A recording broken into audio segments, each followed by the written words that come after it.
PDR के साथ मौसम विज्ञान सेवाओं में वृद्धि करेगा। As we wait for the launch, up next is the integration video for GSLV F-14 INSAT 3DS mission. That the integration of the rocket that took place in SDS Ishar is brought to you. अभी आप देख रहे हैं यह प्रथम चरण के core booster का नोजल एंड सेगमेंट सबसे निचला भाग है।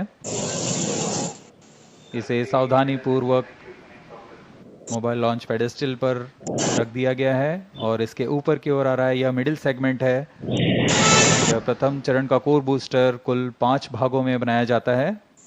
यह ठोस नोदक पर आधारित चरण है।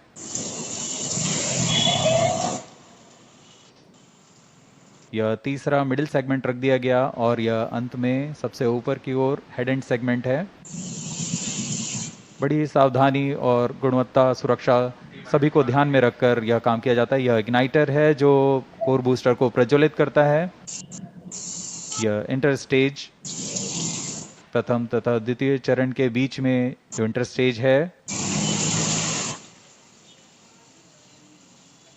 इसे भी समायोजित कर दिया गया है। और यह आप देख रहे हैं L40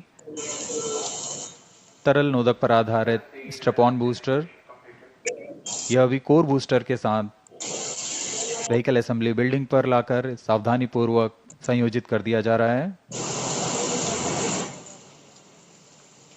इस तरह कुल 4 L40 स्टेजेस में लगेंगे।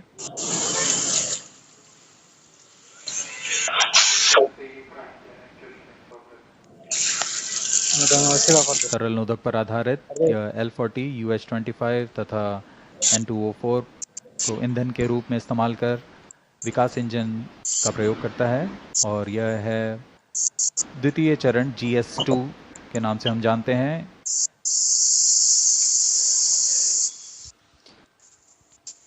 Visuals from the vehicle assembly building that stands 18 stories tall. You have watched the integration of the first stage, the core stage, and the 4 liquid strap-ons. And this is the second stage called the GS2. And then the third stage, the cryo stage, which operates on liquid hydrogen and liquid oxygen, being prepared in its integration building and brought to the vehicle assembly building as a single unit for integrating with the launch vehicle.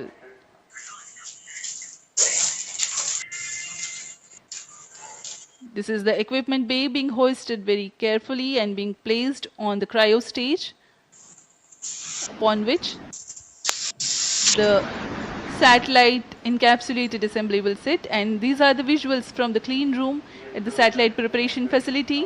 The INSAT 3DS satellite getting ready to be assembled. यह INSAT 3DS उपग्रह है जो पूर्ण समायोजित होकर परीक्षित होकर यहाँ समायोजन के लिए लाया गया है।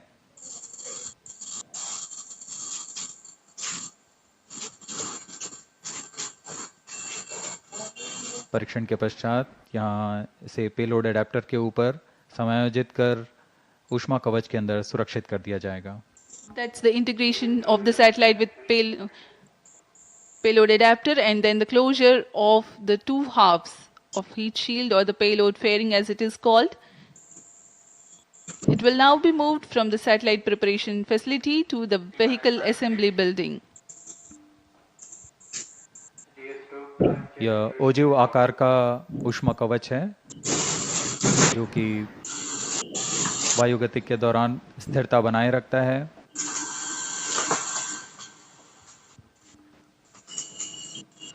The final movement of the rocket, all decked, all ready, towards the launch pad, where it will occupy few days for its preparation, waiting for the launch. Now this is the visual from the second launch pad. Majestic view.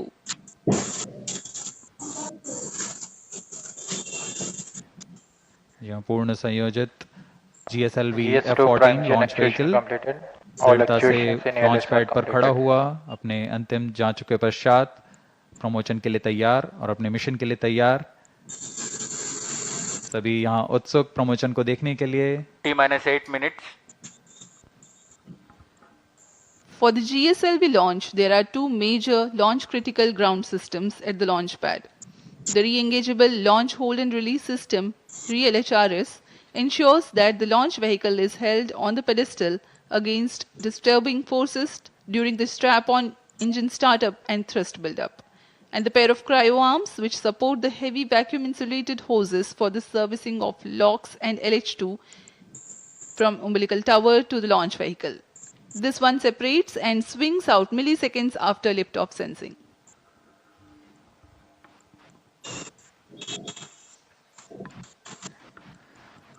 इस promotion का घटनाक्रम कुछ इस प्रकार है।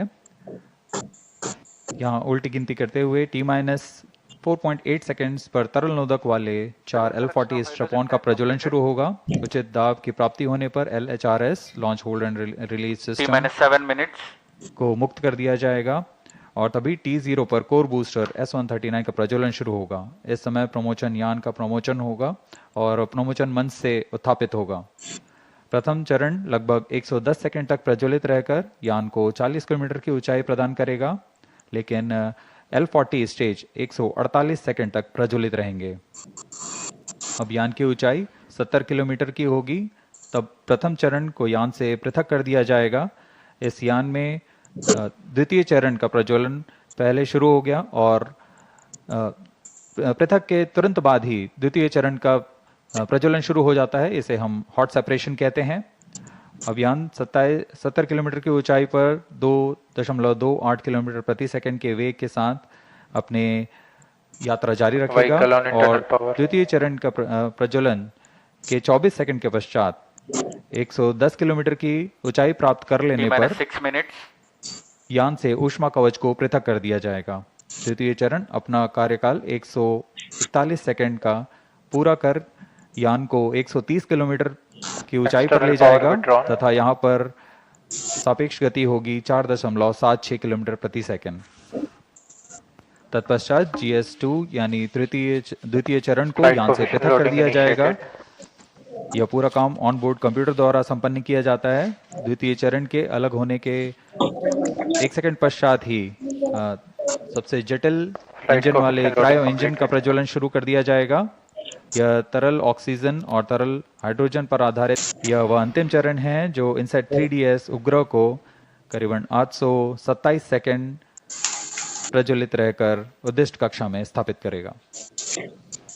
We are 5 minutes away from the launch, and while we wait for the launch to take place, let me apprise the viewers regarding the burn-in staging events expected to take place for the nominal flight of GSLV F-14 INSAT 3DS mission. Performance is normal. The 4 strap-on stages, the L40s, will ignite first, and 4.8 seconds later, after ensuring their full thrust, the core S139 ignites. Ignition of S139 coincides with the T0 or liftoff. All the 5 engines develop thrust simultaneously. At 110 seconds into flight and 40 kilometers altitude, S139 burns out and L40 stages continue to develop power till 148 seconds. Though the first stage completes its operation, the staging of first stage is typical hot separation, wherein the second stage, GS2, ignites before the separation of GS1. By now, the rocket is at 70 kilometers altitude. T-4 minutes. The burn time of GS2 is 141.4 seconds. By the time this stage, and hence 2 major flight events take place. Initiation of closed loop guidance and separation of payload fairing. 3 seconds after GS completes its operation, it is separated from the ongoing rocket. The cryogenic upper stage is commanded for ignition 1 second thereafter. This third stage of GSLV is powered by indigenous engine and stage C-15. The burn time of third stage is 113 seconds. While only 100 kilometers is added in terms of altitude,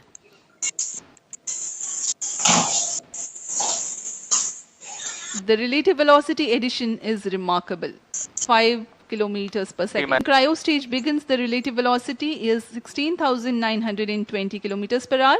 And by the time it ends its operation, it is 34,920 kilometers per hour.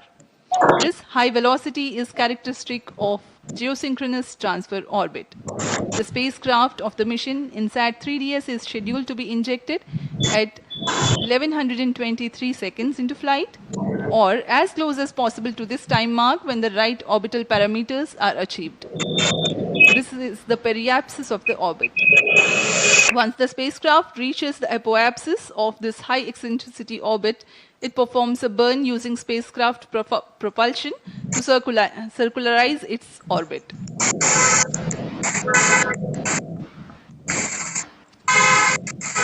अब हम प्रमोचन से 2 minute की दूरी पर T-2 minutes.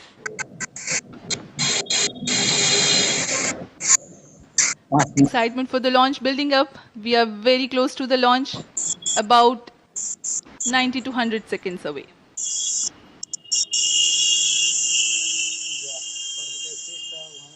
सभी छात्र छात्रगण बड़े उत्साहित होकर इंतजार करते हुए प्रमोचन का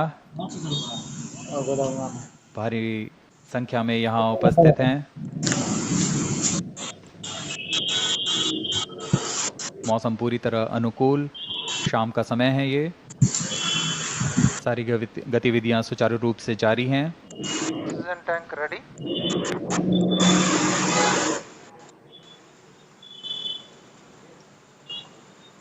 सर्वप्रथम हम ध्यान देंगे L40 का इग्निशन शुरू होगा All stations. और stand core by booster for the के time mark. प्रज्वलन के तुरंत पश्चात क्रायो आर्म को T-1 minute. रिट्रैक्ट कर दिया जाएगा। All stop sound. -55 seconds. L40 VHPP opened. -50 seconds. Gas bottle ready. -45 seconds. All sequencers armed. Hydrogen tank ready. Cryo stage ready. -40 seconds. GS2 VHPP opened. -35 seconds. -30 seconds. L40 VSPP opened. Time program set. -25 seconds. GS2 VSPP opened. -20 seconds. -15 seconds. 10, 9, 8, 7, 6, 5, 4, 3, 2, 1. L40 stages 0. are ignited. +5 seconds. Lift off normal. A perfect liftoff. GSLV F-14 Plus 10 INSAT seconds. 3DS progressing towards its First stage destination. performance normal. +15 जी हाँ, अभी हमने seconds. देखा चारों L40 तथा core booster का प्रज्वलन शुरू हो Plus चुका 20 है seconds. और GSLV F-14 उत्थापित हो अपने उद्दिष्ट दिशा की ओर बढ़ता हुआ। Clear sky. We can see the rocket, very beautiful. And from the mission control center here, we can hear the vibrato also. शाम का समय, बहुत दूर तक हम यान को देख पा रहे हैं। सामान्य प्रज्वलन, इसका कंपन भी हमें यहाँ महसूस होता Char 1 है। is in main auto. यान अपनी उद्दिष्ट कक्षा की ओर बढ़ता हुआ। Shuttle is in main auto. +1 minute. प्रथम चरण के कोर बूस्टर का प्रज्वलन काल 110 सेकंड के करीब होता है और इस दौरान यह 8400 किलो न्यूटन का प्रणोद उत्पन्न कर रहा है। First stage performance normal. प्रथम चरण में कोर बूस्टर तथा 4 L40 स्ट्रैप-ऑन बूस्टर सामान्य निष्पादन करते हुए। Presently, the core booster and the 4 L40 strap-ons thrusting simultaneously.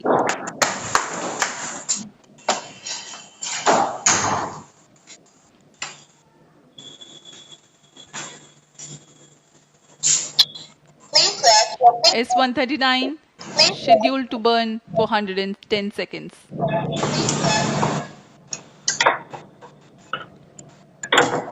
'39 stage ban out. Animated view में आप देख पा रहे हैं 4 L40 तथा कोर बूस्टर S-139 2 प्रज्वलित है। First stage performance normal. Core booster अब बर्नआउट हो चुका है, उसका प्रज्वलन काल समाप्त हो चुका है, लेकिन L40s अभी भी जारी हैं। इन्हें 148 सेकंड पर बंद कर यान से पृथक कर दिया जाएगा। The 4 L40s thrusting presently. The launch vehicle is being tracked by the tracking station at Shar. 40 stages thrust cut off. First stage separated, second stage ignited. Range operation निदेशक ने अभी इसकी पुष्टि की। प्रथम चरण को यान से सफलतापूर्वक पृथक कर दिया गया है Guidance initiated. और उसके तुरंत बाद ही GS2 द्वितीय चरण का प्रज्वलन भी शुरू हो चुका है। Second stage performance normal. There are a quick succession of several flight event confirmations by the Range Operations Director. Plus 3 The minutes. first stage comprising of the S139 and L40s have been separated. The second stage is ignited and the performance is reported to be normal. We are 190 seconds past the launch time. Present altitude is close to 100 kilometers and closed loop guidance has been initiated. वर्तमान में द्वितीय चरण GSLV F14 का प्रज्वलनरत है। Second stage performance normal. इस दौरान यह 846 kilo Newton का प्रणोद उत्पन्न कर यान को उद्दिष्ट कक्षा की ओर ले जा रहा है। इसमें विकास इंजन का उपयोग किया जा रहा है और इसमें इंजन जिब्बल Payload fairing separated. यान से ऊष्मा कवच को पृथक कर दिया गया है। अब यान की ऊंचाई 113 किलोमीटर है। यह घने वातावरण को पार कर Plus चुका 4 है। minutes. Dense atmosphere has been crossed by the launch vehicle and hence the payload fairing has been separated. Presently, Shah ground station continues to track and Port Blair station has started to acquire the data. यह mission Second stage पूर्वी दिशा का mission है, performance normal. इसलिए शार स्थित port Blair स्थित ground station वर्तमान में इसे ट्रैक करते हुए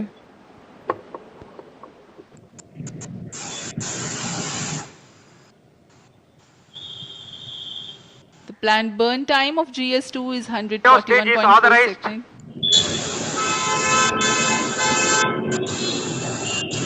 क्रायो अपर स्टेज जो कि तृतीय चरण है GSLV F14 का, उसे ऑथराइज कर दिया गया है प्रज्वलन के लिए। द्वितीय चरण के प्रज्वलन काल के पश्चात पृथक्करण होगा। Second stage thrust cut off. जी Third हाँ, stage ignition commanded. द्वितीय चरण के प्रज्वलन काल के पश्चात उसे यान से पृथक कर दिया गया है। Third stage ignition confirmed. Cus engine startup has been obtained. जी हाँ, सभी वैज्ञानिक यहाँ उत्साहपूर्वक इंतजार करते हैं सबसे जटिल इंजन क्रायो इंजन का प्रज्वलन, जिसकी पुष्टि हो चुकी है, वह प्रज्वलित हो चुका है और सामान्य निष्पादन करते हुए उद्दिष्ट कक्षा की ओर बढ़ रहा है। क्रायो इंजन लिक्विड ऑक्सीजन तथा लिक्विड हाइड्रोजन को ईंधन के रूप में इस्तेमाल कर 75 किलो न्यूटन का प्रणोद उत्पन्न करेगा और इसका कुल प्रज्वलन काल 814 second. Burn time for cryogenic upper stage is 814 seconds. सभी दर्शकों के लिए यह उत्साहपूर्ण पल। Cryo stage performance normal.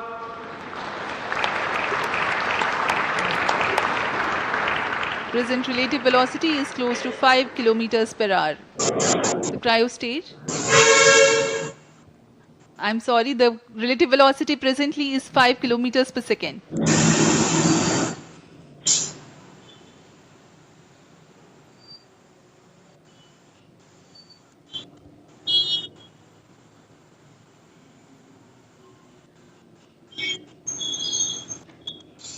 सभी वैज्ञानिक अपने कंसोल पर आंकड़ों का अध्ययन करते हुए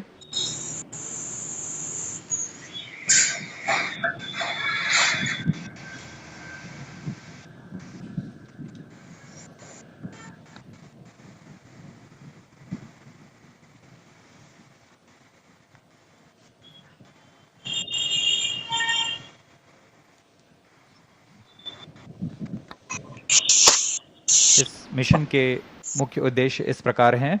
इनसैट 3DS पृथ्वी के सतह की निगरानी करने के लिए मौसम विज्ञान के महत्व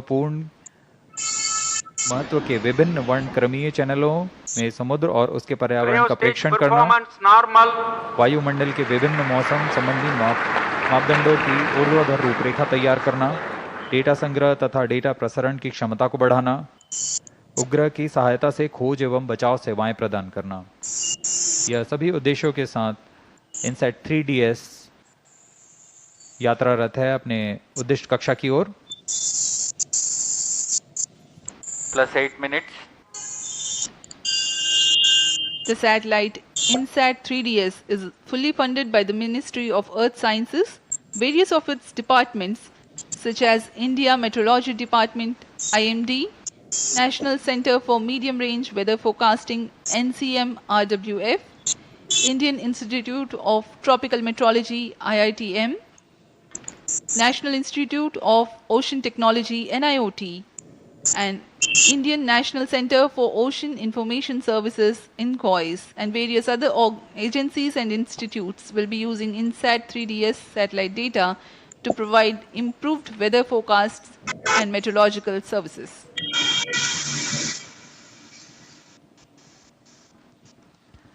इनसैट 3DS उपग्रह को पूर्णतः इसरो के मानकानुसार तैयार किया गया है। Cryostage performance इस उपग्रह का normal. अक्ष नियंत्रण शून्य संवेग अभिनति तंत्र पर निर्धारित है, जो 4 रिएक्शन व्हील्स तथा जायरो की मदद से क्लोज लूप नियंत्रण का प्रयोग करेगा।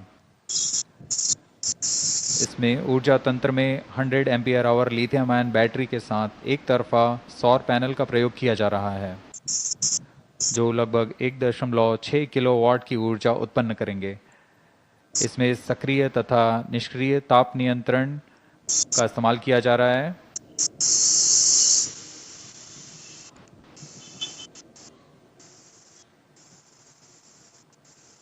इस उपग्रह को 10 साल के मिशन काल के लिए अभिकल्पित किया गया है। इनसैट 3DS के निदभार में 6 चैनल इमेजर है, 19 चैनल साउंडर, डेटा रिले ट्रांसपॉन्डर और उपग्रह सहाय खोज एवं बचाव के लिए ट्रांसपॉन्डर्स लगे हुए हैं। इन सभी निदभारों के द्वारा इनसैट 3DS मौसम संबंधी क्रांतिक आंकड़ों को इकट्ठा करने में सक्षम होगा। +10 minutes. मौसम संबंधी सभी आंकड़ों को पृथ्वी विज्ञान मंत्रालय के अंतर्गत विभिन्न विभाग जैसे भारतीय मौसम विज्ञान विभाग, राष्ट्रीय मध्यम अवधि मौसम पूर्वानुमान केंद्र और ऐसे कई प्रौद्योगिकी एवं अनुसंधान संस्थानों के साथ इसे साझा कर